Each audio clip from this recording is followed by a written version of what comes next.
മുതലാളി പറയുന്നത് കേട്ടതാണ്. ഏട്ടന് നാളെ ഇന്നർവിയറിന്റെ സെക്ഷനിലേക്ക് മാറ്റുന്നു. ഞാൻ പോവൂല ചേച്ചി, ഞാൻ പോവൂല. ഒന്നുമില്ല, എത്ര സുന്ദരിമാരായ പെൺപിള്ളേരും എന്റെ സെക്ഷനാണെന്ന് അറിയാമോ? അവിടെ പോയിട്ട് ഒറ്റ നിക്കറിട്ട് എങ്ങനെ നിൽക്കാനാ നിങ്ങൾ?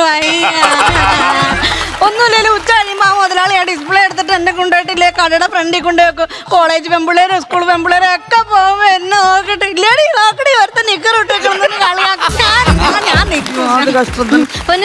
നീ നാളെ ഏത് സെക്ഷനിലാടി കളി? തേർഡ് ഫ്ലോറിലാ. തേർഡ് ഫ്ലോറിലല്ലേ? അയ്യോ, തേർഡ് ഫ്ലോറിലോ? ഞാൻ പോവൂല. അവിടുത്തെ ഫ്ലോർ മാനേജർ രജീഷില്ലേ, അയാൾക്ക് ഓരോ മണിക്കൂർ കൂടുമ്പോൾ എന്റെ ഡ്രസ് ഇങ്ങനെ ചേഞ്ച് ചെയ്തോണ്ടിരിക്കണം.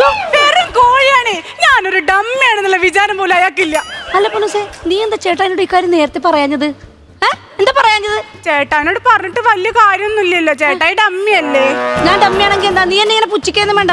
ഒന്നുമില്ല, രജിസ്റ്ററിന്റെ അടുത്തൂടെ ഇങ്ങനെ പോകുമ്പോ അവന്റെ പള്ള കെട്ടി കൈ വെച്ചൊരു കുത്തി മറിഞ്ഞിട്ട് എനിക്ക് വീഴാൻ പള്ളേ. അവൻ എന്ത് ചെയ്യും? അവന് മനസ്സിലാവോ? മനസ്സിലാവില്ല.